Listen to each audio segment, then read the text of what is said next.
Otherwise, I have like 5 purple pens if you'd like one. I'm not a purple, but I'm all right. Mary Alice is a convert. I am, oh yeah, I have a whole bunch of purple pens. It's good stuff. It is good stuff. Started.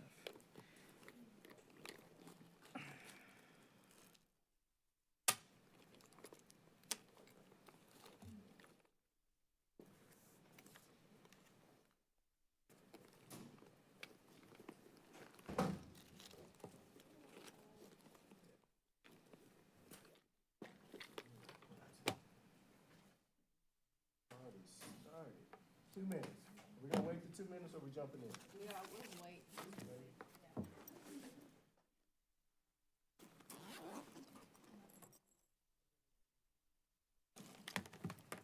Good. It looks like good. It definitely feels like it was a long time ago. It wasn't just yesterday, it was.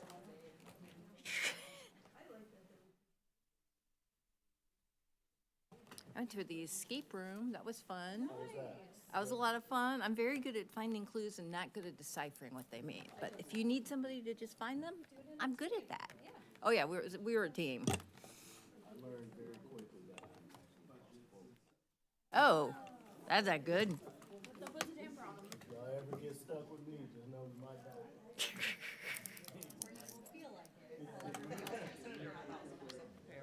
I'm a fight if need be, but Let's see if this I will works. also say that even if they say it can be accomplished with 2 people, There are 5 of us. 3 to 4 minimum for even the ones.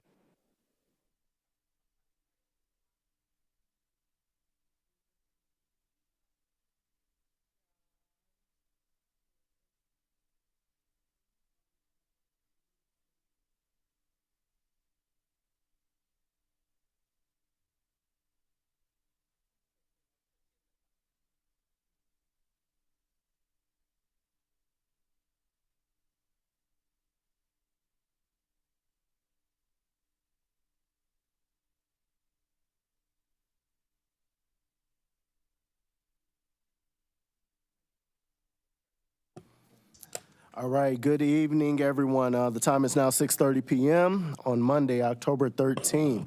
I'd like to now call this meeting of the Cunningham Township Board to order. Clerk, will you please call roll? Trustee Wu. Here. Trustee Evans. Here. Trustee Hersey. Trustee Colasetti. Here. Trustee Bishop. Trustee Wilkin. Here. Trustee Quisenberry. Here. Mayor Williams. Here. Supervisor Chenoweth. Present. Assessor Owana. Thanks. Awesome, thank you. The next item of business is the approval of minutes from July 21st and August 18th meetings. Can I get a motion for approval? Second. All right, motion approved by Mary Alice, seconded by Jaya. Are there any corrections? All right, all those in favor, please say aye. Aye. Aye. All opposed? All right, those minutes are approved. All right, are there any additions to the agenda? All right, seeing none, we will move on. Now we will move on to public participation. If there are any members of the public that would like to address the Cunningham Township Board, you may now come to the mic and speak. Please state your name for the record if you wish to be included. All right. Is there any public input, emails, or anything that came through? Seeing none. All right. We will now move on to the committee to verify bills. So, Ms. Chenoweth, you may take the floor. Thank you and good evening. I hope some folks were able to enjoy day off. I want to first off just thank Lilia Garcia, who's our General Assistance Manager, and Bonnie Miller, who is our Education and Employment Opportunities Coordinator. They are here because they'll be presenting on Careers in Motion, which is the first discussion item. Before then, I'll just go over the bills, and then we'll go over the supervisor's memo. In the month of, it should say the month of September, we had town fund expenditures of $69,361.38. We had general assistance fund expenditures of $318,134.38. Our total expenditures for the month were $387,495.76.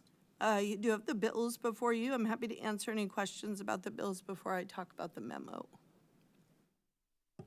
Any questions? No questions. Thank you, Dee. Can we have a motion to approve the bills? I thought we were, okay. May I have a motion to approve? So moved. All right, motion made by Grace, seconded by Mary Alice. Now, is there any discussion? Sorry about that. All right, seeing none. All right. All in favor? Aye. All opposed? The ayes have it. The motion passes. Great, so next I'll talk just some highlights from the supervisor's memo from September. We're pretty steady on general assistance. We've been hovering about 100, we're at 107. We will be talking a little bit about changes in our education and employment track that could impact that momentarily. We are seeing a higher number of folks awarded with SSI, SSDI fiscal year to date. So we've had 7 approved in the first quarter compared to 20 in the entire year last year. Not sure exactly why that is, especially because we've seen closures of offices and downturns. So we're just watching that very carefully. I will say our calls for service, I went back, as we had talked about last month, I hadn't been able to pull the calls because it's kind of a process to call and dedupe and pull out the assessor and make sure it's accurate. So I did go ahead and put in July, August, and September. You'll see that. So the last I reported in May, we were at 1893. Actually, I reported in June. That's missing from here. But July was 2204 incoming calls for service. That does not include CTSO cell phones or used by street outreach workers or case managers in the field. I am looking to basically consolidate and centralize administration of those cell phone. I do have access to all of them, but they're kind of different. I don't have one system. So I hope to be able to add those in the future. That said, that with the exception of our street outreach worker, Martell Miller, who does first calls for help, everyone else is basically interacting with existing cases. So just for our front desk, the 217-384-4144, it was 2207 in July, 1859 calls for service in August, and 1848 in September. So I went back. You can see that that's basically, it's just been really high since May.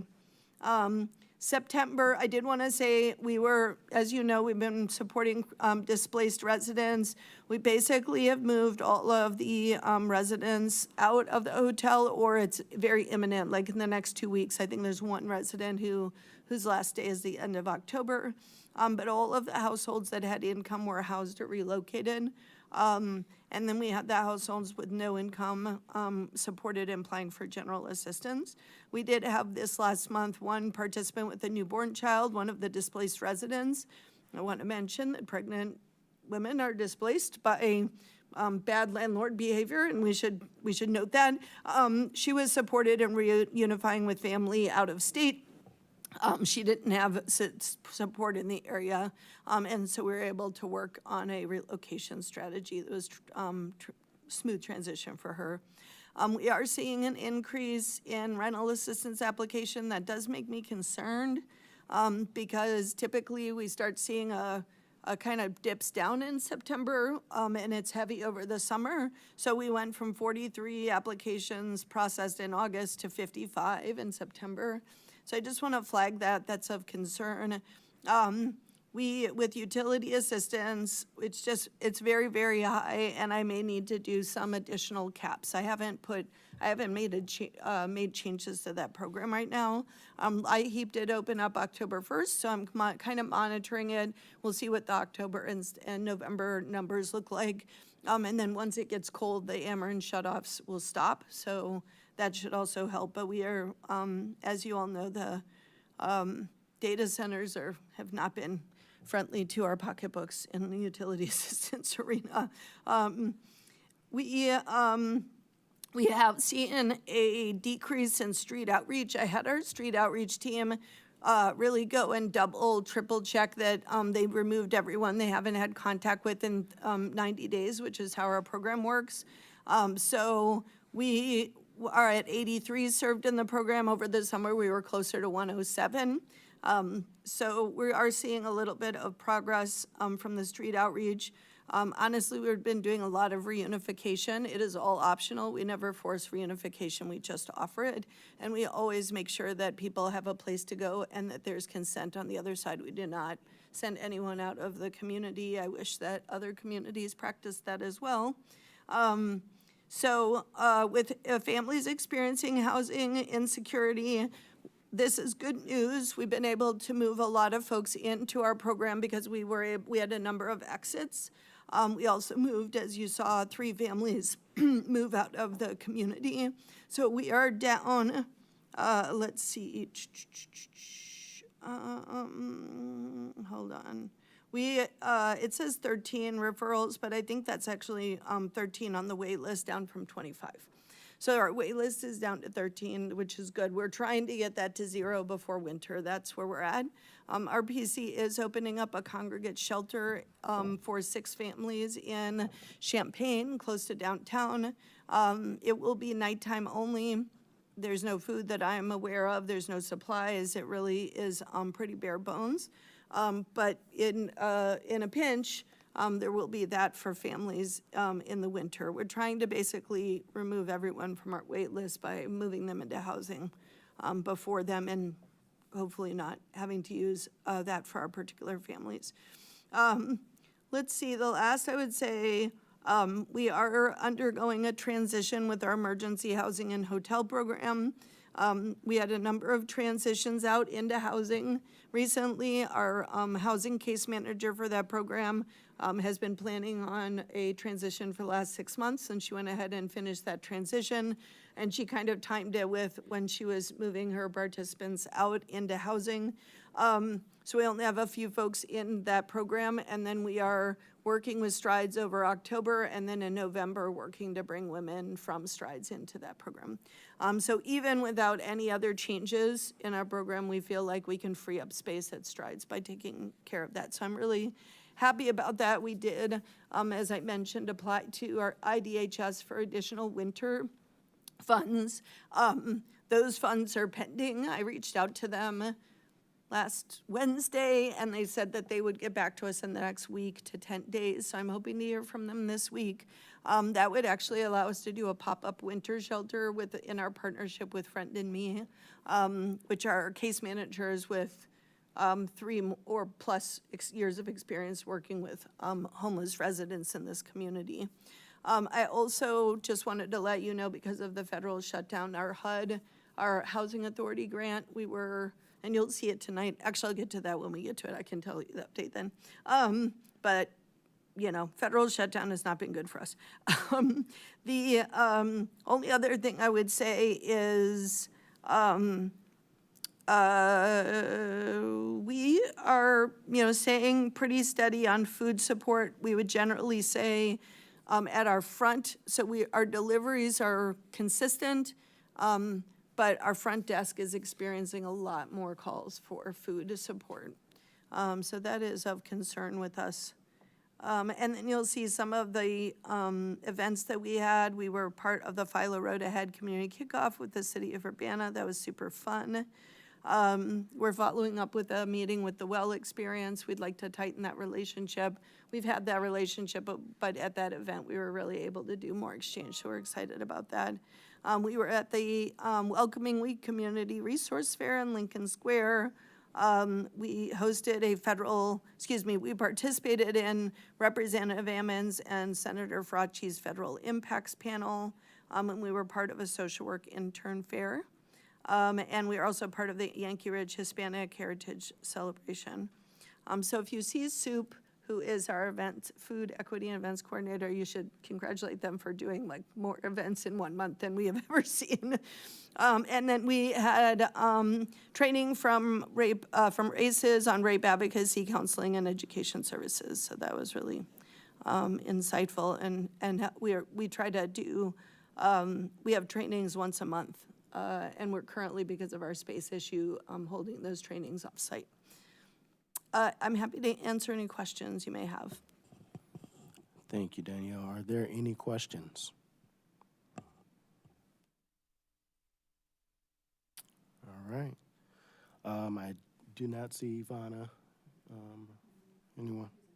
Okay. Yes, I'm sorry. You still have a presentation, Yeah, correct? so, All right. just wanted to take questions. Otherwise, I'm gonna ask if Lilia Garcia and Bonnie Miller could come to the table here to present. I want to just give you a little bit of historical context. Bonnie joined us in January as our Education and Employment Opportunities Coordinator. I think I've reported, if you look throughout the history of my reports on this, we inherited a general assistance entitlement program called Community Work Program. Darcy's very familiar with this because she was in our office. And what we inherited was a structure for public aid that very much feels and looks like probation. It's kind of like it's a little bit, it's a work requirement for receiving public aid. There's certainly benefits for that. It helps people stay in the game, so to speak, stay engaged in the workplace.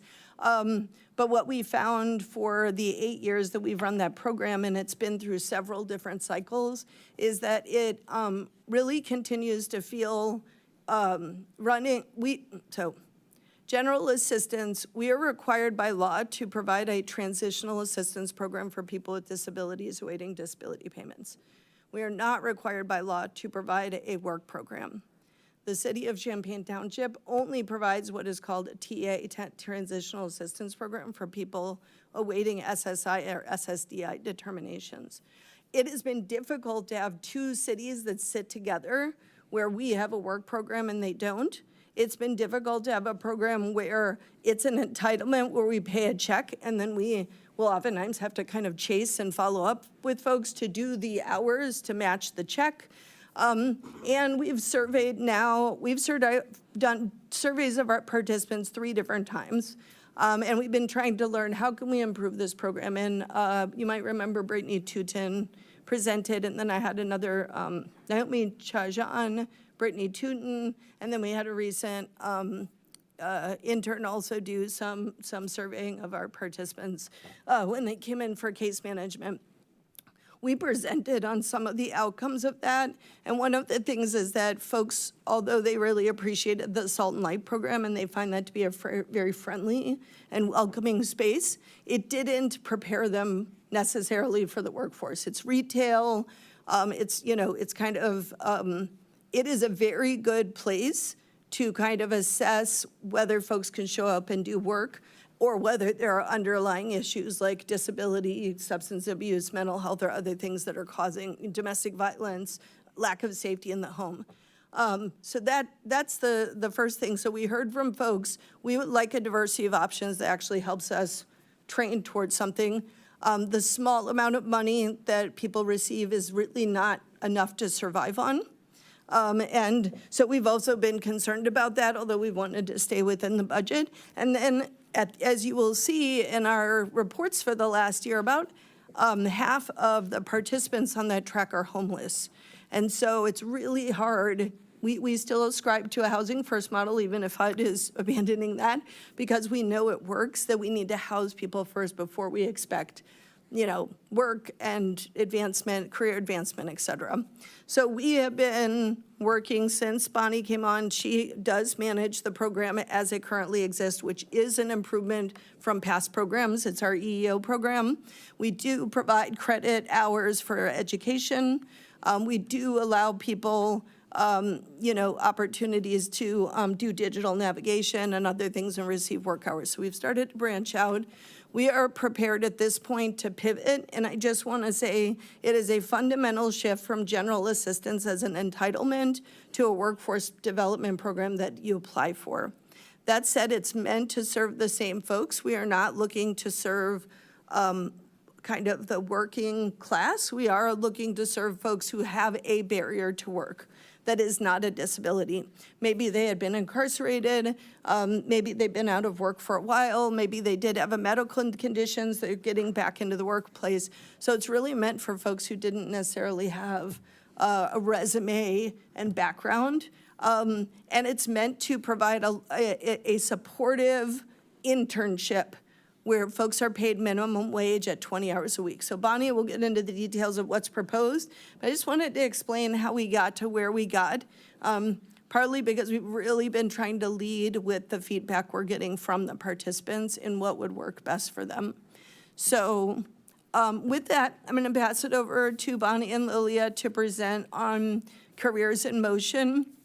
And essentially, we're happy to take questions at the end of the presentation.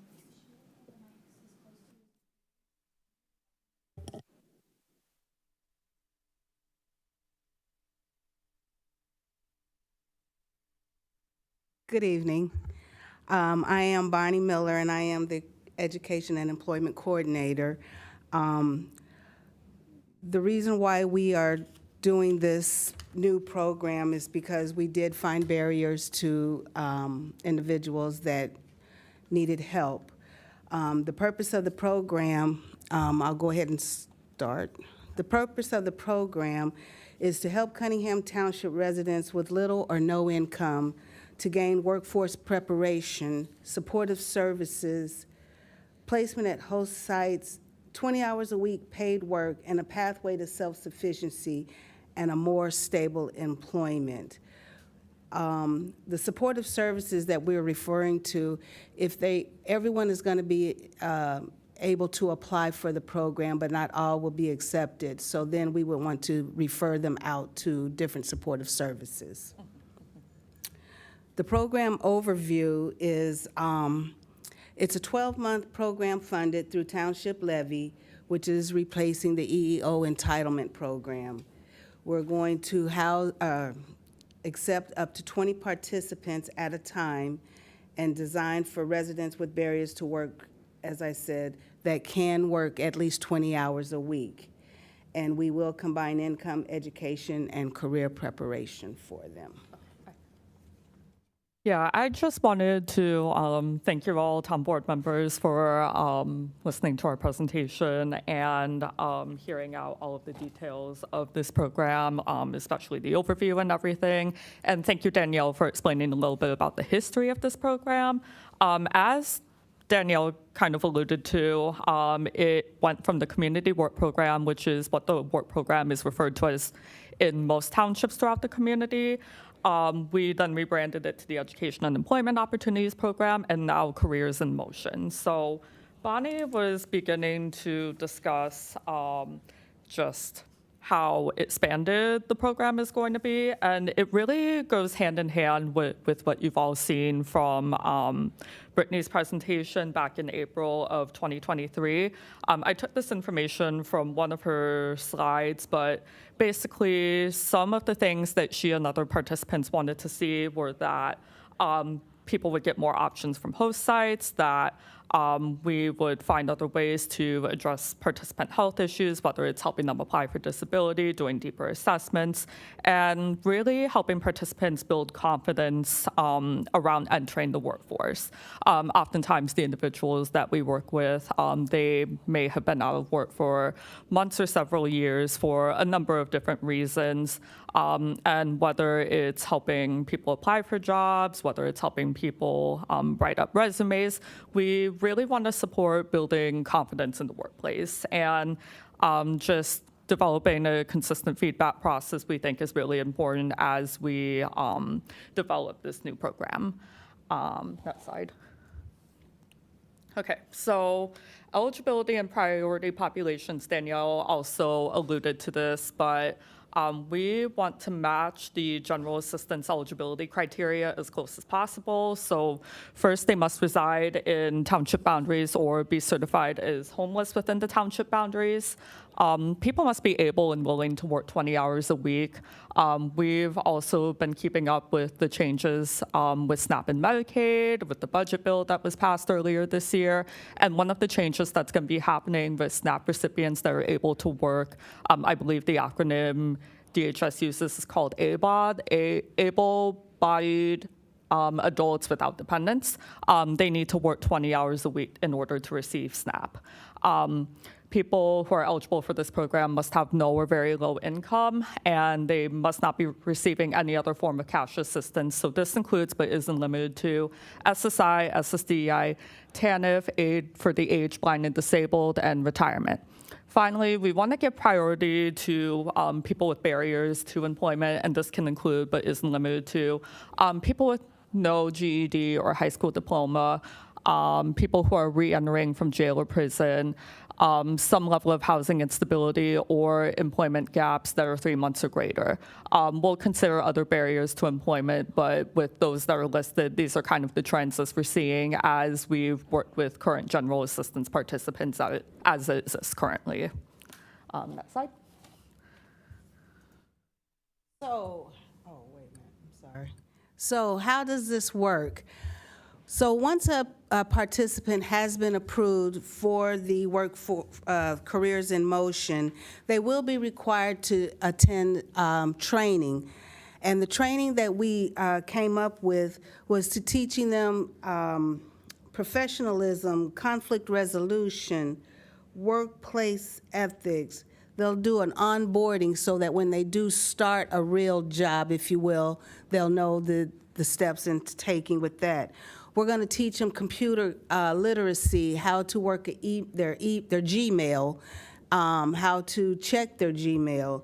And we're also going to help them build resumes, cover letters, and reference sheets.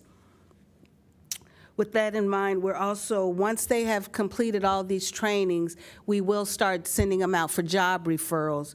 And the job referrals will go to the selected host sites that we have for them, which will coincide with what their experience could be. While they're doing the job, they will be asked to take a financial literacy program, and I know you have one that you're starting, so maybe we can collaborate and see what we could do together with that. Also, I forgot, with the conflict resolution, they'll also have to do stress and anger management so that they'll know how to conduct themselves on the job and deal with healthy relationships and having self-care, because a lot of them are homeless and don't know the ins and outs of having self-care. So that's part of the training that we'll have. Oh, you can go. So one of the things that participants have wanted from our workforce development program is more options in terms of host sites. Right now with our education and employment program, we have one host site, Sunlight. They have been a wonderful partner. Currently, we refer all education and employment program participants to Sunlight to work 24 hours a month. People want more options. People want to expand their skills, and we're striving to do that. This fall, we're doing outreach to multiple different host site prospects. Given that in mind, once we secure relationships with other host sites, we will be working with the participant to match them to host sites which match their interests. Afterwards, we will work with the participant on helping them prepare for interviews. Interviews can be very anxiety-inducing, especially for someone who might have been out of the workforce for several years, and so practice makes perfect. It will be all about building participant confidence throughout every step of the program. We will place the participant at a host site, and they will be working at the host site. And we'll structure the host site experience so that it's as close to a job as possible and not necessarily volunteering. There will be placement, workplace support, regular evaluation, and if there's conflict resolution, we'll work with the participant and host site to mediate that conflict as best as possible. And then finally, after they perform their service at a host site, we will support the participant in seeking work. We will support the participant as they obtain employment. And then this last portion, alumni networking, this will be developed as we have cohorts of participants going through the program, but we think it would be wonderful to have participants network with other participants, those who have gone through the program before, just so they can have a peer to speak to look up to, give advice, share advice. We think that would be really beneficial to participants as they move throughout the program. Real quick, one of the other things that we're hoping to gain is while they're working at the particular host site, we're hoping probably toward the end of the program, because it's a year program, so we're hoping toward the end of the year that the host site will accept them as a permanent position. So that's one of our goals, is to have them accepted as a permanent position. And again, we're going to still consider Salt and Light only to get them ready for the workforce, because a lot of them still are not ready. So we need to at least see if they can at least do 12, 15 hours of work plus do the training as well. Okay, so program participants have a set of expectations which we laid out in this slide. The first being attending all trainings. Bonnie and the team have worked on developing a wonderful curriculum with some of the items that were mentioned in the previous slides. I also wanted to thank Danielle, Shayla Kenyon Bass-Briggs, who's not here, and Cynthia Serrano, our MSW intern. We have had a series of meetings throughout the past few months in developing this curriculum, this policy, and this also wouldn't have been possible without their work. Attending all case management meetings with Bonnie, making sure that the participant is on track and meeting their goals. Using PLAWA sick and vacation time. PLAWA stands for, paid leave. Help me, Danielle. That's For all what workers Jay had act. said. Thank you. Thank you. I practiced this earlier, and thank you. Their sick and vacation time will be guaranteed through that act, and just making sure that they're able to plan out any absences from their host site, making up any missed hours if that is applicable. We will have midterm and final evaluations with their host site just to be sure that they are on track. Conflict resolution, grievance, and appeal processes are available in case there's anything unexpected that happens throughout the participant's tenure in the program, and noncompliance with expectations can result in program exit.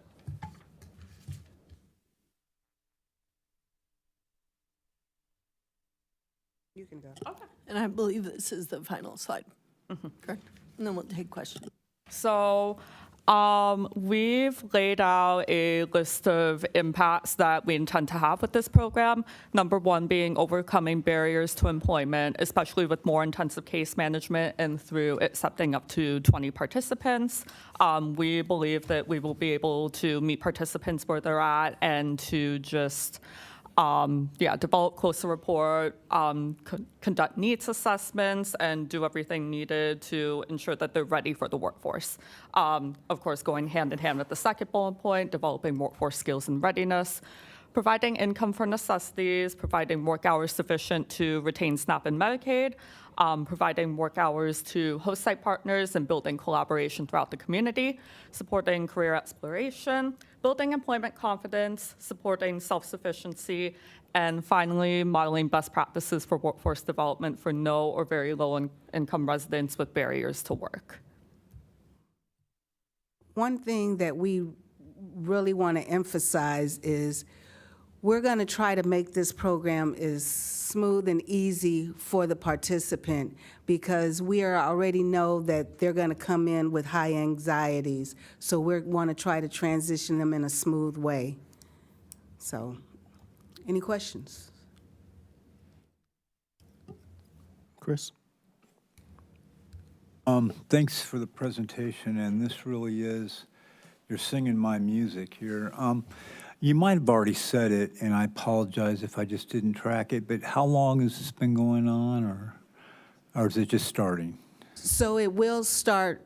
Will start. Yeah, we are, as a matter of fact, we're going to be doing our first set of applications on tomorrow. Okay, So when they pick up their checks, I'm going to be doing the ones that are already in the program. I'm going to give them the first opportunity. great. What about, I guess I'm not understanding how 20 hours at minimum wage affords housing. How does that work? Let me, because it's not officially part of the program, because we don't have an independent budget for it, we requested from the Housing Authority 10 units for homeless residents who are in the Careers in Motion program. If we are able to receive those funds, and we do have an MOU before you this evening, it's just that we need the federal shutdown to end so that the monies are released, then we're holding a landlord recruitment event on October 23rd for actually a whole set of different, like many different programs where we partner with landlords. And then we'll be moving the 10 of the participants who are homeless into housing in addition to the 20 hours a week of pay that they will receive. The others already have some level of housing. It's usually, doubled up, friends and family, or they have a housing voucher. Okay.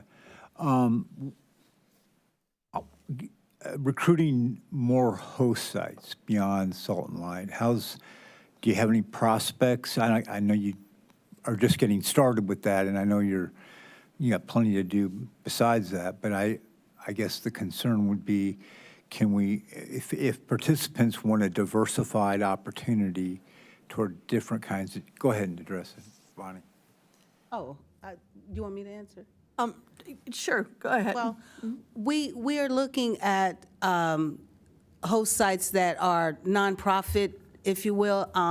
One of the ones that we are looking at is like Solidarity Gardens, First Followers. We're talking with Urbana Free Library. Urbana Free Library. Solagravia Farms has shown interest in participating. Again, we don't have MOUs, so I'm saying these are folks who either have approached us, as we've discussed, or we've approached them, so there are conversations in motion. We'd like to start this pilot with our closest partners, partly because after the surveying and also from our experience, the confidence piece, the discrimination, the disconnection, homelessness, complex trauma is very much a part of the story of the participants we're working with. So we would like to provide spaces where there's already some level of experience working with those participants. We've been asked, there are folks, so when we did the survey, and Lily may have this information, but they were interested in technology, so they could be in our Digital Navigators program, and at the help desk, they're interested in outdoor work, landscaping, that could be at Solagravia Farms with some connection to Solidarity Gardens through that. A lot of folks are interested in helping professions and being supportive of others, so especially those who have where conviction or arrest may be a part of their barrier to employment. We've already met with First Followers, very interested in working with them and being a placement site. So basically, and we'd be open to working with the city of Urbana, and there was a period of time with the former leadership at the Park District where they were interested. So this month my job is to recruit host sites, and their job is to recruit participants. And so by the end, we'll be bringing MOUs to you in November for us, and we won't be doing placements at the host sites until January. So we have a little bit of time. Last question. So who pays the minimum wage? The host site, or are you funded? We do. You do? Yeah, so in the pilot, we're paying 100% of the 20 hours a week for 10 months. So there's 2 months of prep, 10 months of basically an internship, so to speak. And we're using that term to signal to the host site, this is a supportive work environment where there's an educational component. It's not just labor time, right? So it should be simpler that way, and I'm developing the MOU now from some of the models that I've seen for the host sites. Thank you. Grace? Thanks. Thanks so much for the presentation. I think it totally makes sense to diversify the workforce options. Just wanted to understand things. So I was going to say some things and make sure that this is correct, and a question or two in there. So it seems like this is transitioning from education and employment options that was a set GA monthly payment with required 20 hours at Salt and Light previously, right? And transitioning to careers in motion, where it's kind of the question here. So for participants, it turns out to be somewhat similar because they're still working 20 hours a week, except they have more options outside of just Salt and Light, right? And is the pay also difference? Because is GA typically still just like $300 a month versus this would be like $300 a week at that $15 an hour? So our intention is to pay participants for their time worked in the Careers in Motion program. Currently, the program as it exists now, participants will get $425 in one check for their 24 hours worked. 24 hours a month, per month. Yeah, per month. This is 20 hours a week. A week. So it's a significant difference in terms of pay. Does that answer your question? I think so. So it used to be 24 hours per month for $420 a month, and now will be 20 hours a week at $15 an hour. Yes. So $1,200 a month then. Right. And that's already in the budget stuff worked out for that Yeah, so difference in payment? We have budgeted, I was just pulling this up, so we budgeted $288,000 for 20 people, 48 weeks, $20, 20 hours a week at $15 an hour. And we don't anticipate minimum wage going up in January. I looked into it. If it does, we would be paying minimum wage, and I think we'd still be fine. And how many participants did you say that would 20. serve? 20. Awesome. Thank you. Looking forward to updates and MOUs and stuff. Thanks for the creative work on it. Ms. Bonnie, I'll now jump to you. Ms. Bonnie and Lilia. Yeah. All right, I was shooting a shot in the dark. I knew it was so close. I just want to say thank you, for kind of leading the way in this. Obviously, I know Ms. Bonnie more so, but this type of work is close to my heart. So if there is any way I can be of, service or assistance, please let me know. I don't want to speak, or put the cart before the horse, but if we can, from, my standpoint, would love to, be of help and service. But I just want to say thank you for leading the way and Township Supervisor Chenoweth, thank you for leading the way, in this journey. So appreciate you all. Mary Alice. A lot of what you described makes a lot of sense to me. And I was kind of interested in kind of one of those first steps in addition to the training is having them kind of start to work for, it sounds like 2 months at Salt and Light. Is that right? That's the goal, because I think we need to get them able to get a feel of, okay, I got to get up, I got to go to work. Right, So we're right. trying to just get them in that motion. And then if they complete all of their training within that 2 months, then we'll be ready to move forward with them. So Okay. it could be, I'm looking at a maximum, hopefully, 90 days So I'm just trying to think, of training.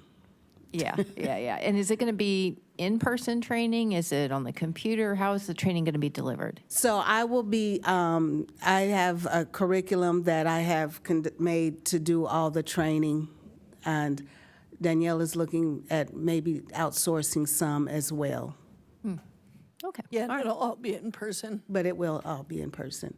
Okay, great. With meals, because it's one of the challenges of our participants, so we'll typically have a lunch in relation to the training. One of the other things we're looking at as well is using some of their time for work. If there's any career fairs, that we'll be taking them to the career fairs and letting them reach out with their resumes at career fairs as well. Gotcha. All right, thank you. You're welcome. Jaya? Yeah, thank you for the presentation. It's really cool to see how that conversation we did have a few years ago of what participants were saying they wanted. To see this evolution is great.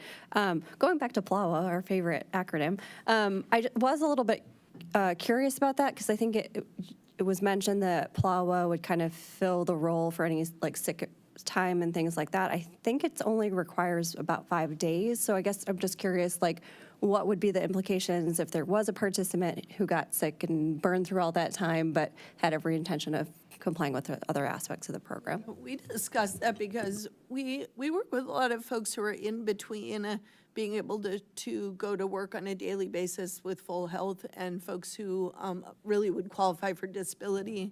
And there is a process for participants to, in some ways, be ready to apply for disability. It's part of the 2-month process of doing the training and going to Salt and Light and getting to know them and developing a rapport to see if maybe applying for disability would be a better option. I think there tends to be an ideology that everyone's just rushing to disability. Our experience is that people really struggle with accepting when they're not able to work. And they really struggle with that piece. And so we're trying to provide kind of a gentle space for that. So PLAWA would be in effect.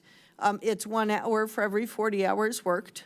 So they basically get an hour every two weeks. We understand that may not be sufficient. So within the policy we've developed, we'll also allow makeup. So essentially we'll provide, kind of flexing hours as long as folks are in contact with our case manager and with the host site, and we'll be in the MOU, it'll be clear that people are allowed to flex their hours if they communicate up front. Obviously, if they're in the hospital, they would show medical verification of that after the fact. So, but, we'd be working with them to be able to make up those hours and still be able to be paid in full. Yep. All right. Are there any other questions, concerns, thoughts? Thank you, ladies, so much. Thank you. Thank you, Botany. Thank you, Lily. Thank you.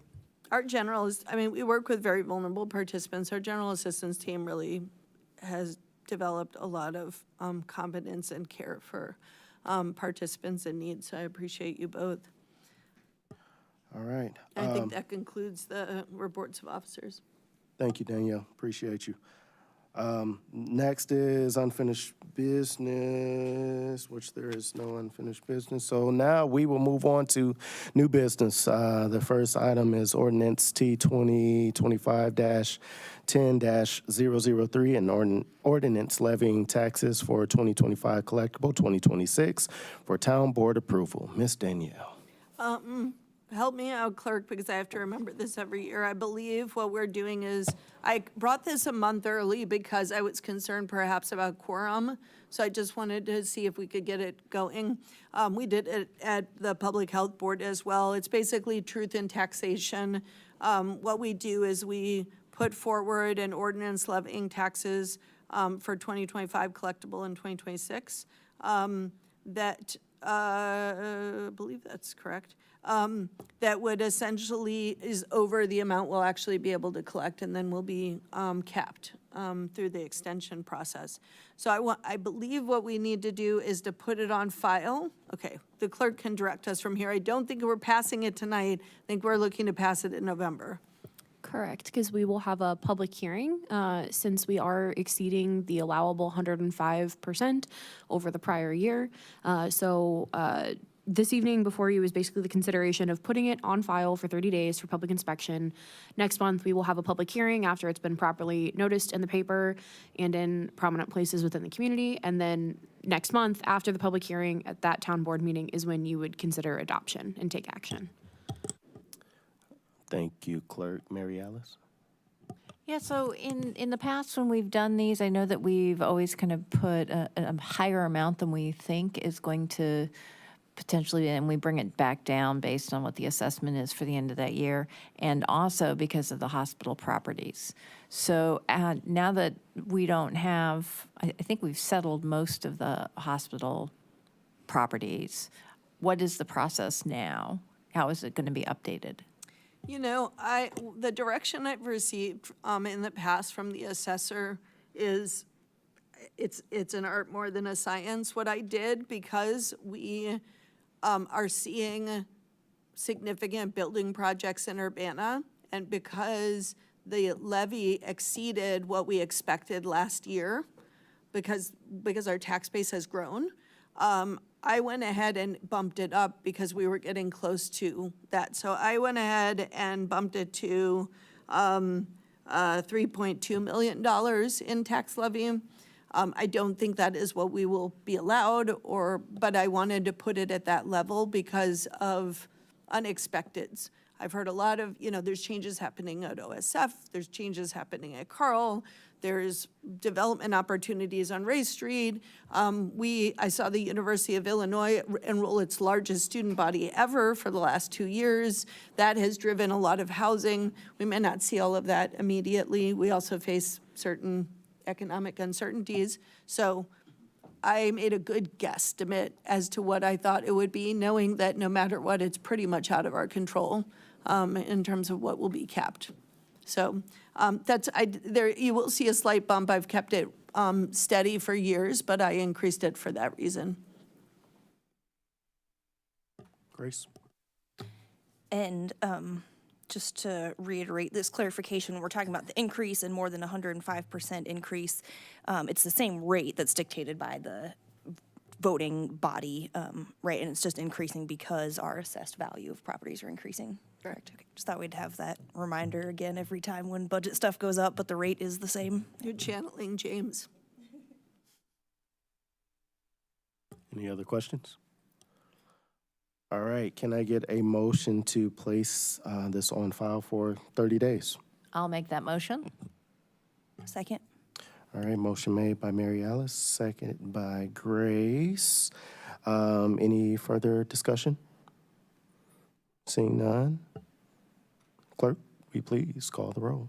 Trustee Wu, Yes. Trustee Evans, Yes. Trustee Colasetti, Yes. Trustee Wilkin, Yes. Trustee Quisenberry. Yes. Thank you. All right, the motion passes. All right, the next, I'm so sorry, you guys. Next, we have resolution number T 2025-10-17R, a resolution authorizing the supervisor or other township official to execute the reconciliation fund settlement agreement with various taxing districts. Danielle. So this basically concludes our presence settlement, and it has to do with the handling of TIF dollars. And this is kind of a side issue between the taxing districts about whether or not the TIF was included or not. It's pretty nominal in terms of the amount. The amount was emailed to you by the attorney, but I believe we're looking at some reimbursement of what we paid out from the county. Are there any questions? Grace? I don't know if I recall the email from the attorney with the amount. Is this just over $1,000? Yeah, I think, let me see if I can. 1,091 that's in the Yeah, attachment? Okay. It's, correct. Yeah, it's the email from Jamin.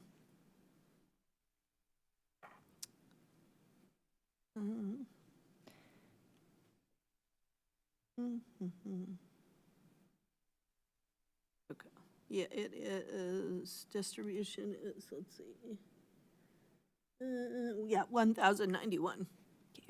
And you said this is kind of somewhat internally about TIF stuff, and bigger picture, is township done with all of these settlements so. now? Yeah, I mean, I guess we didn't expect this, but like Yes.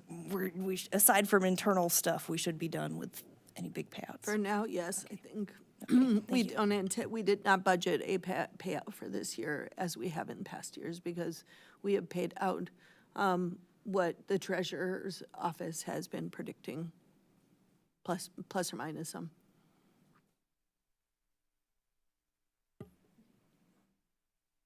Any other questions? All right. May I get a motion to approve the resolution? I'll make a motion to approve resolution number T 2025-10017R, resolution authorizing the supervisor or other township official to execute the reconciliation fund settlement agreement with various taxing districts.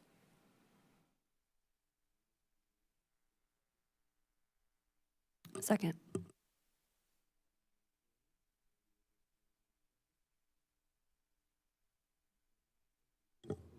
Trustee Wu, Yes. Trustee Evans, Yes. Trustee Colasetti, Yes. Trustee Wilkin, Yes. Trustee Quisenberry.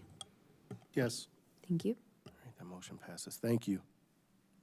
All right, next we have resolution number T 2025-10-018R, a resolution authorizing the intergovernmental agreement for rental assistance between the City of Urbana and Cunningham Township Supervisor's Office.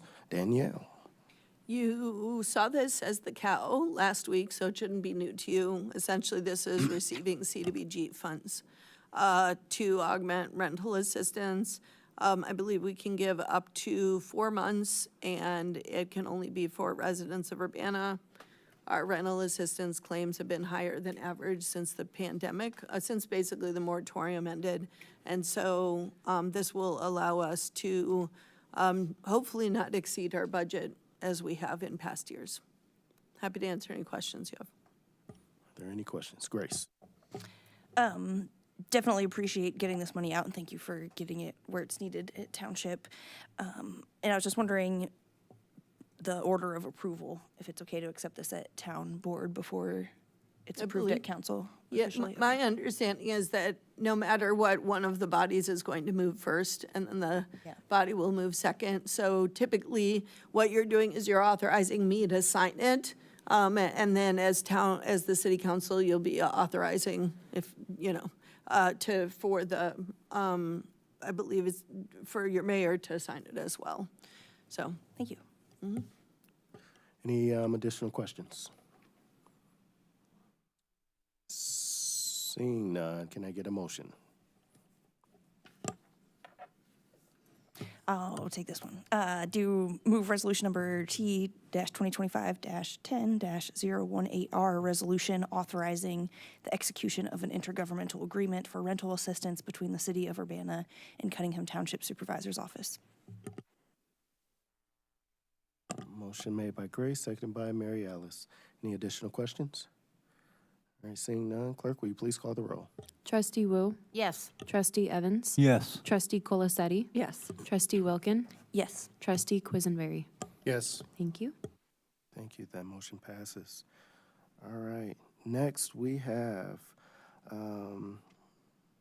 resolution number T-2025-10-010R, a resolution authorizing supervisor to sign a memorandum of understanding with the Housing Authority of Champaign County Emergency Housing Support Services. Danielle.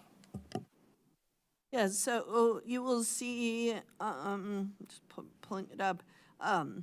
Essentially, there was placed in the Move to Work program, which was already approved by HUD, the ability for the Housing Authority to support, I'm looking for the name of it, Emergency Housing Support Services.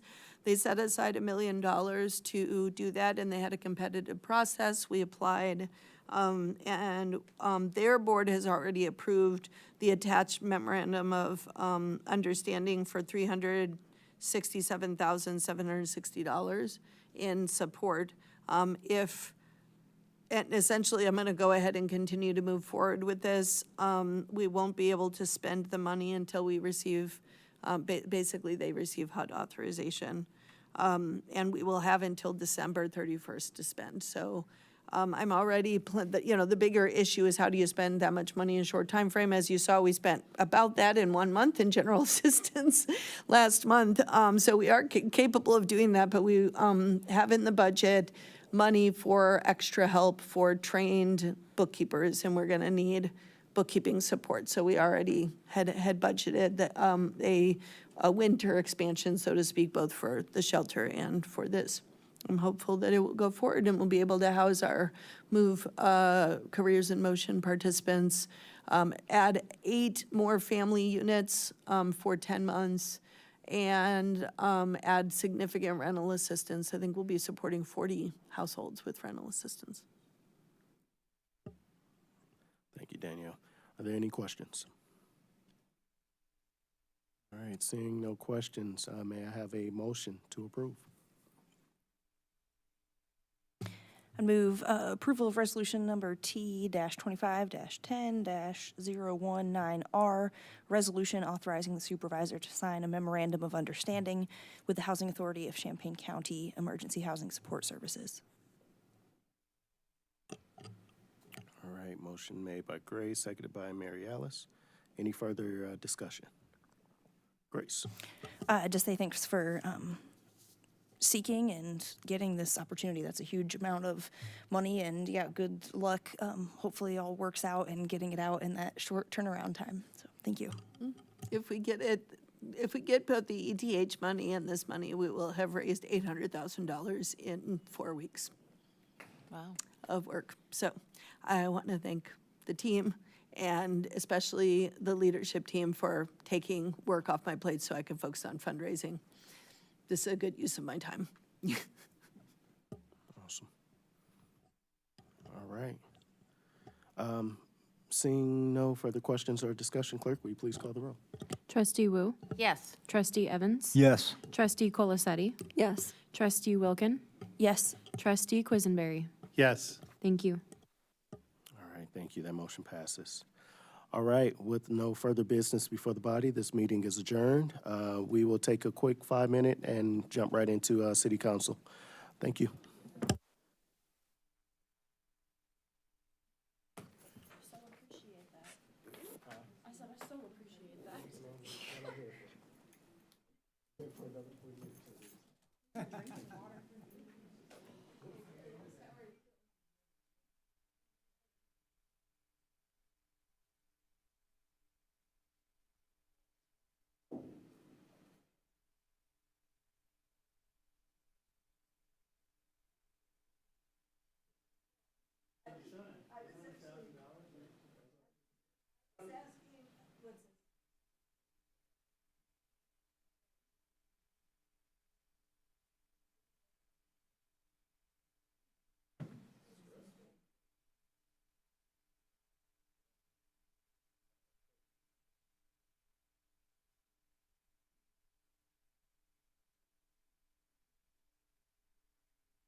This is the Updated again. version. Okay, Yes, great. but remember last time I gave just the police? All of them. Okay, thank you.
We got tea too, and originally we had apple cider and hot chocolate, but I don't know. If I go hot, I want coffee. I do not.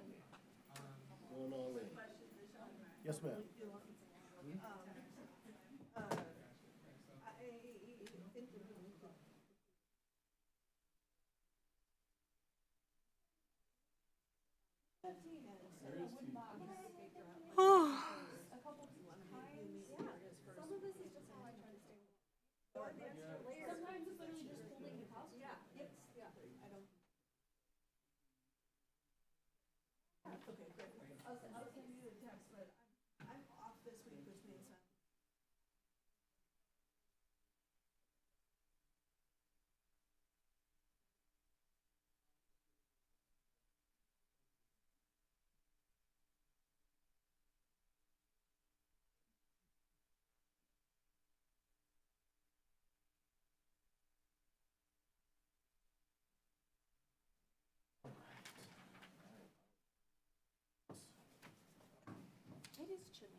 We're fighting at work with, I mean, it just, Well, and it's the time of year where like morning it's freezing, and then the afternoon it's like, oh, I could work up a sweat.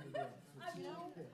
so because I work in a data analytics group, we have now, I have a whole chart of the temperatures in our office, all by hour. Yep. And it's crazy, like, this is, it goes down to 66 degrees at 8 AM for some unknown reason. 100%. So I can also tell you, so the clerk's office, because on the blueprint, remember the original one. All right. Good evening, everyone. It is Monday, October 13th. The time is 7:34. And I'd like to call this meeting to order for the Urbana City Council. Clerk, will you please call the roll? Councilmember Wu? Here? Councilmember Evans? Here. Councilmember Hersey? Councilmember Colasetti? Here. Councilmember Bishop? Councilmember Wilkin? Here. Councilmember Quisenberry? Here. Mayor Williams? Here. Thank you. All right. Next item, thank you, Clerk. Next item of business is approval of minutes from previous minutes, which there were none. So next, we will have additions to the agenda. Are there any additions or changes to the agenda? All right, that is awesome. Seeing none, we will move on. Now we will move on to public input. Is there anyone from the public wishing to provide public input at this time? All right, are there any written public inputs or anything received? All right, we're off to a good start, y'all. All right, we will move on. Next item is closed session to discuss collective bargaining, negotiations, the appointment, employment, and compensation, specific employees and property acquisitions pursuant to 5 ILCS 120-2C2, 5 ILCS 120-2C1, and 5 ILCS 120-2C5. Can I get a motion to enter into closed session? Moved based on the parameters that the mayor suggested. Second. All right, thank you. Moved by Mary Alice, seconded by Jaya. I'm so sorry. Yes, do I need to read through all that again? Okay, thank you so much. All right, for the public, we are now entering into closed session, and we'll return to council chambers for the remainder of the minute after this meeting is concerned. I do need to vote. Roll call vote. Please, clerk, will you please call roll? Thank you. Councilmember Wu? Yes. Councilmember Evans? Yes. Councilmember Colasetti? Yes. Councilmember Wilkin? Yes. Councilmember Quisenberry? Yes. Thank you. Now, this time, we are going into closed session. Thank you all.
All right, I think we got everyone. Can I get a motion to return to open session? So moved.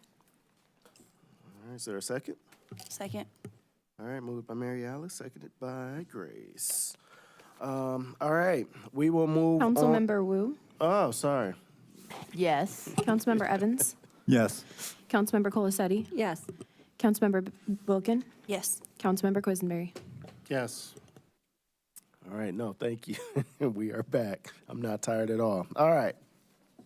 Now, we will move on to council input and communication.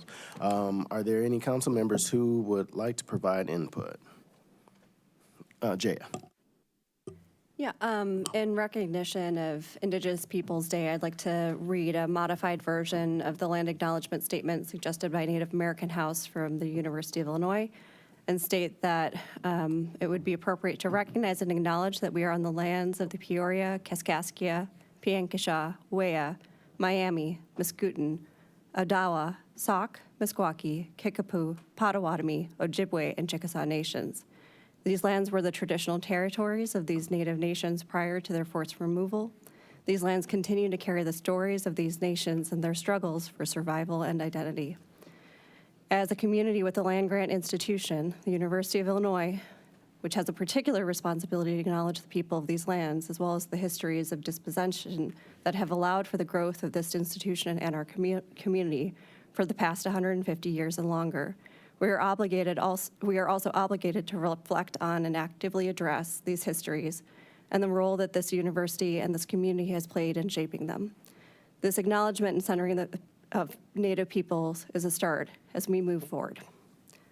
So I want to make sure that we are centering the folks who've been forcibly removed from these lands as we have these conversations. I also want to, on a totally different note, express my appreciation as someone of South Asian heritage for the Diwali events that the city is supporting this year. I've never seen that before, and that is something I'm really excited about. Thank you. Any other council communication? If not, I'll say just to kind of fill everyone in regards to the financial literacy program that we have. Registration closed this past Friday. We have, funny enough, 100 registrants of folks that signed up. 50 of those are from the ages 21 through 35. The other half is 37 through 61. 70% of those individuals who have signed up are Urbana residents. 80% are employed, 20% are unemployed. I personally think that those are, some great statistics. I am excited and looking forward to getting this started. The October 17th, we will have our initial kickoff, event where we will, essentially the program will kick off and launch. So thank you to everyone who shared the communication, and especially grateful to the participants as they are, taking that step into, the next phase of their financial journey. Darius. I was just going to ask, can you add the portion of Spanish-speaking option, which still has opportunities for registration? Thank you. Yes. So we have a Spanish version, a Spanish-speaking version that will essentially, it's remaining open until Wednesday, midnight. So, we had a lot of inquiries about that. So extremely excited to, to let folks know that we have that option as well. So, yes. Wednesday, midnight, you have until, that registration closes. So thank you. Thank you, Darius. All right, is there any additional input, comment? Seeing none, we will move on. Next is reports of standing committee, which there are none, so we will. I am so sorry. All right, y'all, I apologize. We will now move to unfinished business. Huh? No, I'm sorry. That was my bad. Seeing none, move on. I'm looking. Did I miss it? Jesus Christ. Oh, my goodness. What? Wasn't that? Look at G. Yeah. Jesus, yeah. All right, so unfinished business, which is the approval, though, correct? Approval of the ordinance number 2025-09-025, and ordinance revising the annual budget ordinance, amendment number 2, omnibus. Thank you. I have that here. I will move approval. No, I don't. I'll All right. second. Approval made by Mary Alice, seconded by Jaya. Is there any additional conversation? James? I will point out that I believe this needs 6 votes by the corporate body. We do have 6 votes here because the mayor votes. Okay. But if anybody is uncertain about voting yes for this, I would ask them to speak out, because then we would need to defer it to a future meeting when we have more council members here. Speak now or forever hold your peace. Otherwise, clerk, will you please call the roll? Grace? I'm sorry, Grace. It was somewhat similar things, and then just kind of refreshing our memory, because this did come up, not last Cal, but it's been a few weeks, I think, because we needed the mayor here for that 6th vote, and was just refreshing our memories, confirming that there's no change in the ending balance for the general operating fund, and just a reduction in IT. And so I was just refreshing my memory on this one, since it wasn't immediately last week, and confirming that that delay was because we needed the 6th vote. Thanks. All right, is there anything additional? All right, clerk, will you please call the roll? Councilmember Wu? Yes. Councilmember Evans? Yes. Councilmember Colacetti? Yes. Councilmember Wilkin? Yes. Councilmember Quisenberry? Yes. Mayor Williams? Yes. Thank you. Thank you. I am so sorry about that, you all. Now, we will move to the committee of the whole. Mr. Evans, you have the floor. Thank you. On behalf of this committee of the whole, I'd like to move for approval the following resolutions. Resolution number 2025-10-076R, a resolution approving and authorizing the execution of a community development block grant subrecipient agreement with the Champaign County Regional Planning Commissions to tenant-based rental assistance management for fiscal year 2026. I would also like to move resolution number 2025-10-077R, a resolution approving and authorizing the execution of an Urbana Home Consortium subrecipient agreement with the Champaign County Regional Planning Commission for tenant-based rental assistance for fiscal year 2026. And finally, resolution number 2025-10-078R, a resolution authorizing the execution of an intergovernmental agreement for rental assistance between the City of Urbana and Cunningham Township Supervisor's Office for FY 26. I move all 3 of these resolutions for approval. Second. All right, motion made by Chris, seconded by Mary Alice. Is there any additional discussion? Motion with consent. No, there's no discussion here? Oh, my goodness, I am screwing up. All right. At this, clerk, will you please call the roll? At this point, would the clerk call the roll? Councilmember Wu? Yes. Councilmember Evans? Yes. Councilmember Colacetti? Yes. Councilmember Wilkin? Yes. Councilmember Quisenberry? Yes. All right, thank you, and that motion passes. All right, we will move on to the regular agenda with there being no regular agenda items. So we will now move on to special reports or reports of special committees, which there aren't any. So we will now move on to reports of officers, which it doesn't look like there are any. Next is new business, which there's no new business. All right, at this time, we will move on to, we have 2 mayoral appointments to the Urbana-Champaign Big Broadband Board, known as UCTB, for Mr. Thomas Webb, with a term ending June 30th, 2026, and Leon D. Wilson, with a term ending June 30th, 2026. Can I get a motion to approve these 2 appointments? I'll move approval. Second. Motion made by Mary Alice, seconded by Jaya. Any discussion? Grace? Just as usual, thank these two for their willingness to serve. And I'm not familiar with this big broadband board and didn't have a chance to look it up. I didn't know if anyone here has any information and if there's any other, yeah, I think that's it.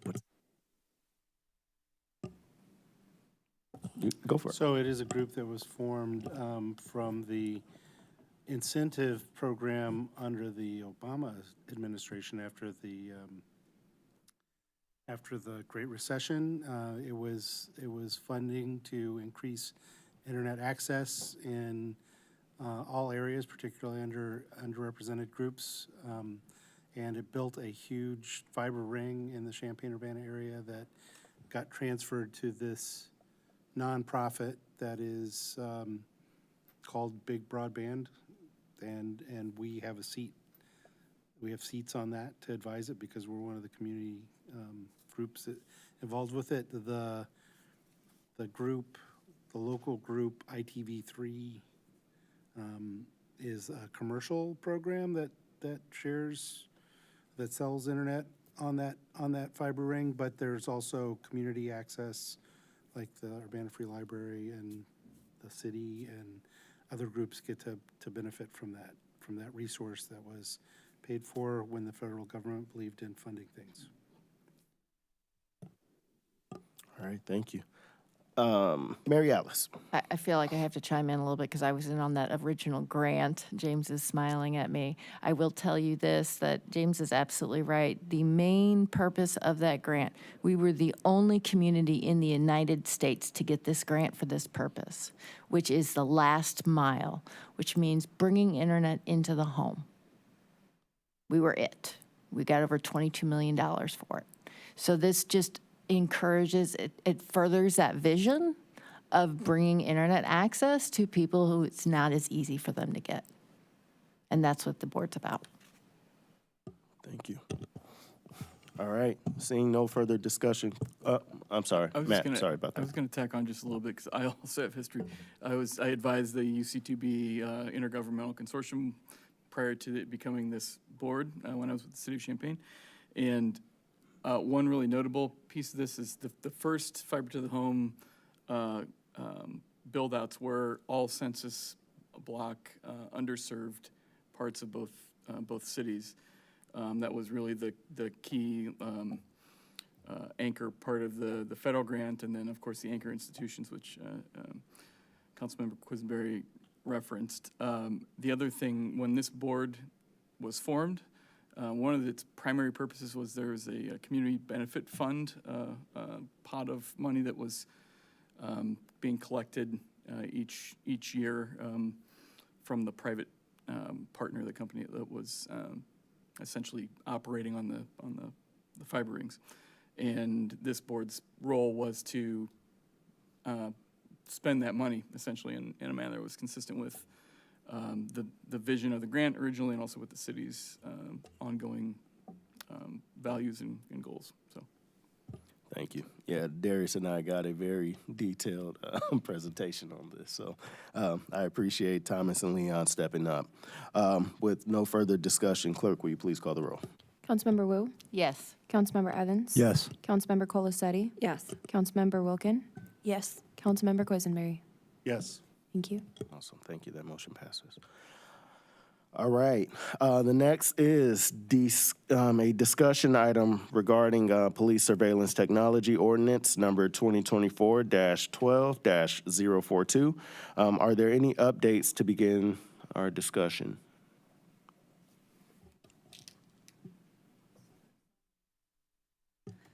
Grace? Yeah, I'm happy to kick us off unless exec has any wanted to start. So realizing that we're almost at 10 o'clock and had a lot of other meetings and topics tonight, so I would totally be down for a short discussion here tonight.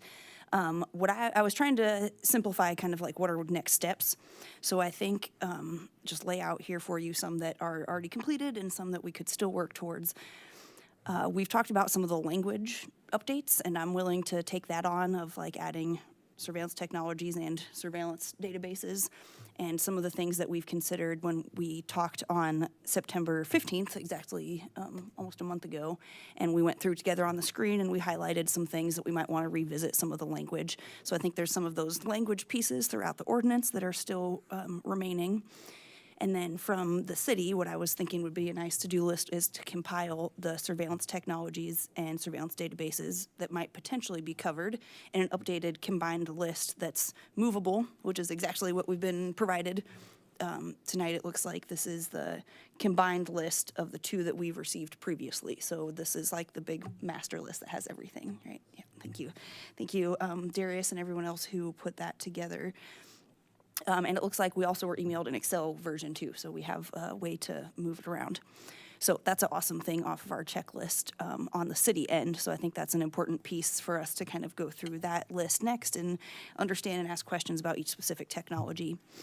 Other thing on the city end, maybe for attorney, for Matt, we had talked about defining emergency situations and that issue in city code versus state law and things.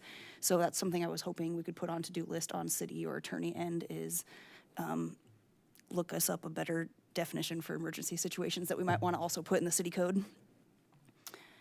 And then as far as council to-do list, I think that our next big to-do things would be define surveillance technologies and surveillance databases. I sent out some supplemental notes, I think, since the last time we've talked. I can't remember when we've talked since then. No, we did go through on the screen, side by side in the table of the definitions between what's on the table currently for Urbana versus Oak Park, Illinois city code procedures. So hopefully that note is helpful and you could review some of those side by sides. And then eventually I think we'll need to decide our own definitions and decide which of our existing technologies on this big compiled list in front of us or any potential future ones might apply.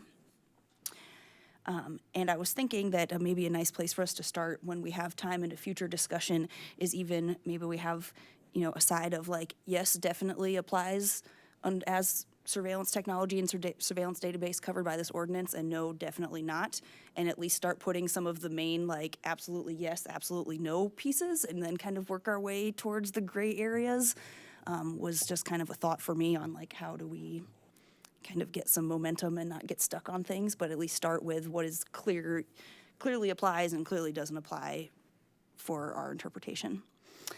And then also if we wanted to consider private cameras is maybe a whole other can of worms that Oak Park has that we had not considered necessarily in this one, but might be something to consider that was kind of brought up in our past discussions. So those are my thoughts on kind of some to-do lists and where we could go next, and fine to not necessarily do all of that tonight, but happy to hear other thoughts. Mary Alice. So I just wanted to kind of add my voice to an idea that James had come up with in terms of the surveillance data, the surveillance database being specifically tied to surveillance technology and the data that it generates is, I believe, what the suggestion was. I like that because I think it's very clear. And I don't know what the thoughts are of the other council members, but I like that direction. And if that's the direction, then we don't need to define what a surveillance data is because it's already defined with the surveillance technology, right? So we wouldn't even need to do that component. So that was one thought that I had. Then the second thing, and I know I've been an advocate for let's start with something, and there's other things that we might want to add on later. And so I feel a little bad suggesting this, but based on the earlier conversation that we had when Darius gave us the first run of all of the different items on the spreadsheet, and there were things like YouTube and Google, and I was like, but these are tools that everybody uses. I believe Jaya and Chris were like, yeah, but we still want to know that they're being used for these purposes. So my ask here is we probably need a section in here that says there are common tools that are used in every day. They don't need approval, but they need to be listed, and basically that. So I'm just going to throw that out there. There's two things I've been thinking about. Grace.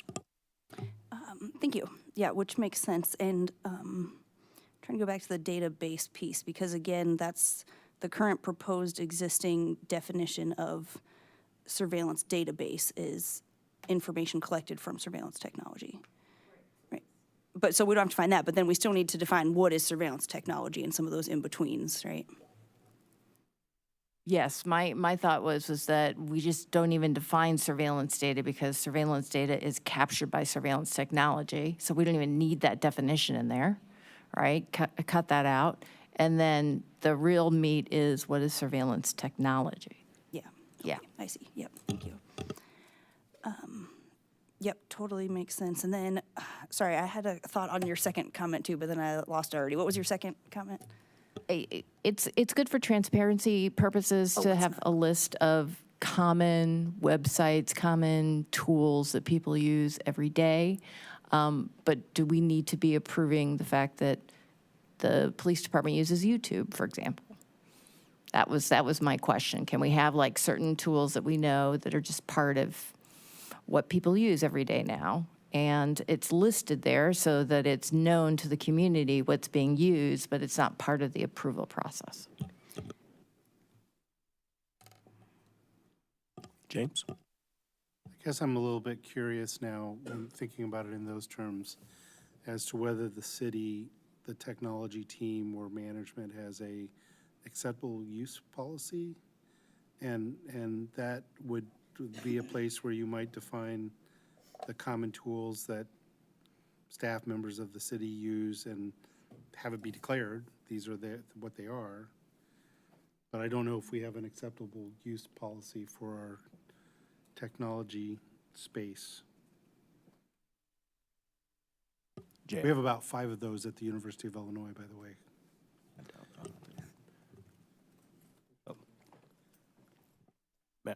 Go ahead, Jay. Okay. Ma'am.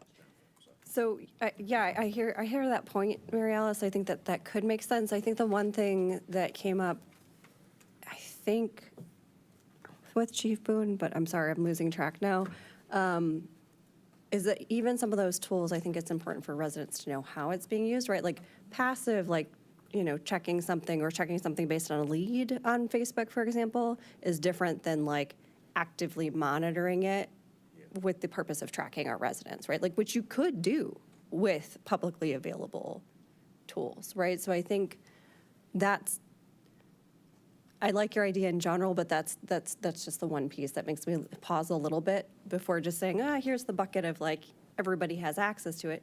Yeah, everybody has access. Well, lots of people might have access to those things if they choose to engage with those platforms, but not everyone can arrest someone based on what they're seeing. Grace. Yeah, thanks for bringing that up. And I think that's what we were, what was brought up in some of our past discussions too, right? And so is that what you're suggesting, that kind of general policy for use on non-surveillance technology, like even a Google search? And I think that's what we'd talked about before, that there can be these kinds of benign things that are fine to use in your professional capacity, but not to, have these kinds of certain purposes for your own personal gain or to harm others or for any other kinds of activities. And so I think that would definitely make sense. And is that what you're saying too, to kind of include some of those platforms? I actually, I'm going to sound like a broken record. I like what James is saying, which is, the use of the tool. And I'm just thinking, we don't expect people to be grocery shopping, right, on the web, but you can certainly do that I'm saying an employee grocery shopping on a computer. So it's more of a general policy as the city and not necessarily a general policy just for specific departments. But I don't know. Jay. Yeah, I think I'm struggling with this a little bit just because we've had a situation recently where protesters were identified partially using publicly available data. At least that's my understanding, and that's something I would hope that our police department would not be tracking down people for. I mean, that went through the court. I guess I have my own opinions on that, but I think having a clear expectation and understanding for our residents if that is something that could happen would be important to me because it's happening, right? It's stuff that happens locally. So, maybe it's, I guess I'm also trying to find that balance of like, how do we provide clarity and protections, but also understand that there could be a situation where law enforcement might be using, again, that publicly available data, right? If they've been alerted to somebody sharing something on social media that is directly related to a crime, that's following up on a tip versus just like passively like, oh, I don't like this person or they're part of this group, so I'm going to make sure that and I'm not saying this is happening. When I say that some stuff is happening, that's not what I'm talking about. But I do think that that's where it's important to have guidance and accountability, right? Because I think there are other tools, again, not our police department, but where there have been incidents of local police officers misusing tools that they had access to stalk people and things like that.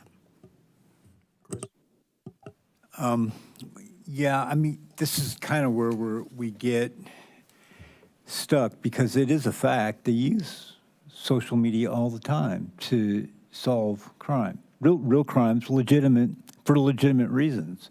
And I think the distinction is intent, right? Am I just throwing a dragnet out to fish, or we're specifically tracking people to find them because we have a high probability that they did something, and if we see them, we're going to arrest them, and this is the tool that we're using to find them. And so I don't think any of us object to that. And I've been very reluctant to enter into this conversation because it gets so easily complicated because the transition from investigation to surveillance is fluid. For example, if you have a large crowd like the gathering, the Pride gathering that will happen in downtown Urbana, there's 5,000 people there.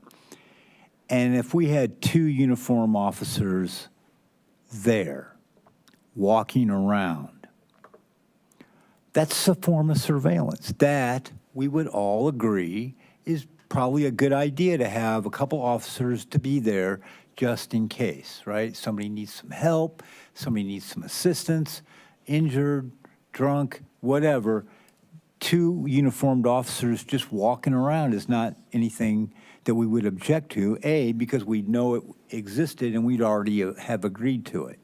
But where it gets to be abusive is if those 2 officers are walking up to only brown people speaking Spanish so they can get them on their body cam and want to give it to ICE later, that's the surveillance we don't want, right? So it's always intent, and it's so hard to parse out and make big rules, and Matt can tell you that's why the law books and law libraries are never ending, because you're trying to think of every scenario all the time. So I'm kind of, in league with Mary Alice here in that let's just get something down and add later or correct later and all that. And let me throw another thing at us, and this is not going to be any help, but we're asking for an annual report on all these tools and what you did with them and what were the outcomes, all good things to ask for. But this is a police department that has not produced an annual report since 2021. This is a police department that still hasn't produced this year's 2024 use of force report. So I'm not skeptical, but I just wonder, can they keep up with all these reports that we're giving them, these required reports that we're giving them to do? It's just a concern of mine, and I don't know how we resolve that. But, boy, that was a babble about nothing. But anyway. Thank you, Chris. Jaya? So I think, the capacity piece is worth talking about for sure. Jumping back a bit to what Mary Alice was talking about, because I think we may have touched on this in a previous meeting too, that this might be almost like a category, right? Like this is just creating a basic framework, right? What needs a policy, right? But maybe there is a template policy for publicly available, you know,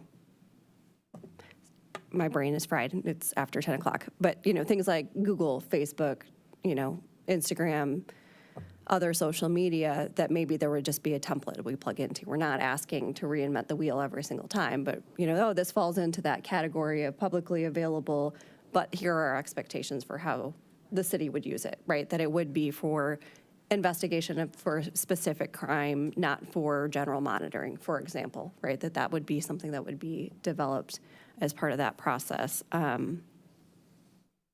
But this is step one, and I think we're jumping to step two. And again, I think the question about capacity is worth having, but I think it's also this is a different administration that might be expecting compliance in a different way in terms of what we're already asking for from departments, right? That those things that are already required should be getting done, and them not getting done is not a reason to ask them to do more. Yeah. I just want to throw in, too, that, again, it's always back to intent. And what the department is worried about and what the public, some of the public are worried about is that, are you going to, council, micromanage the department so much that you're going to make them have approval to use MedCAD, which they use almost by the minute? And again, it's back to intent, because the fact is that an Urbana police officer 20 years ago used MedCAD to hunt down a victim to rape them.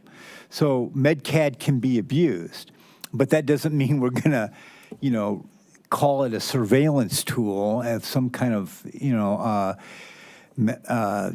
malevolent, bad tool that police use. They don't use it that way. It was one person that abused that tool. So I don't know how I don't think just because it's there doesn't always mean it's going to be used inappropriately. We just got to have the guidelines in place if it does, that's all. So the requested changes that we discussed, are we bringing those changes, updated changes back to conversation then, or discussion for next meeting, or Grace? I mean, this is all discussion, so I think we can continue it. I think we have good thoughts, next steps. Did you track this enough, Grace, to kind of give us a 1, 2, 3 list of where we're going? Generally? No? Okay.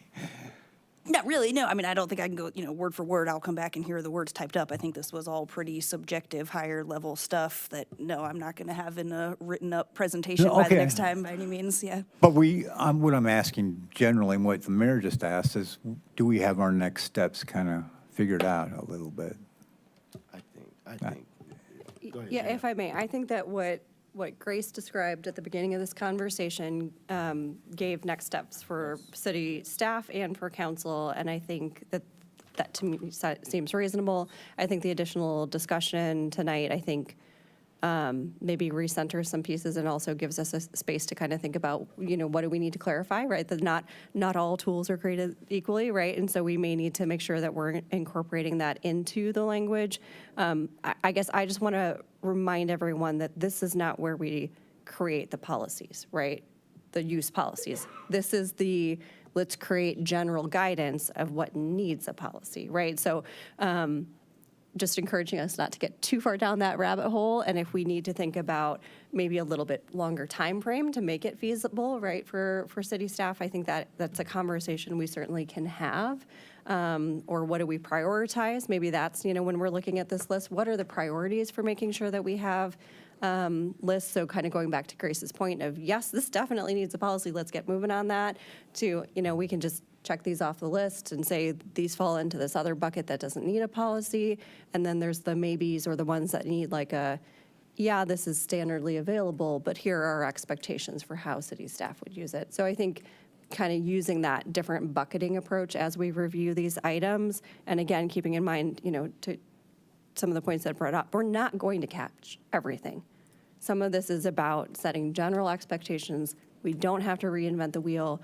Other cities have already done this. Grace and community members have done a ton of research around this, and I think we're getting close. So I think if we just, and for those of us whose brains are fried, we have the benefit of this being recorded, so we can all go back and revisit it. We don't have to ask Grace to do that for us. Cool. Anyone else? Grace? Yeah, appreciate the discussion and look forward to continuing. I will just say a quick thought and a question. I understand kind of taking some steps, but I think we've seen some examples where we've passed something in a pretty compromised way and with the intention of coming back and beefing it up, and that hasn't happened, like CPRB stuff with tasers and the side letter that's still there that sets a precedent for a long time down the road. I think our relocation ordinance, and there's been a lot of times where it's something new and we water it down to not make too many waves in the beginning with the thought that we're going to come back and improve it. And happy to hear of examples when that has happened, but I've only heard of mostly examples where that doesn't happen. So that's why I'm cautious and would really like to try and pass the most complete, best version that we can the first time around. And then my question was if we could have any follow-up information from city as far as existing policies for publicly available technology and that kind of use. That might give us a discussion piece to start.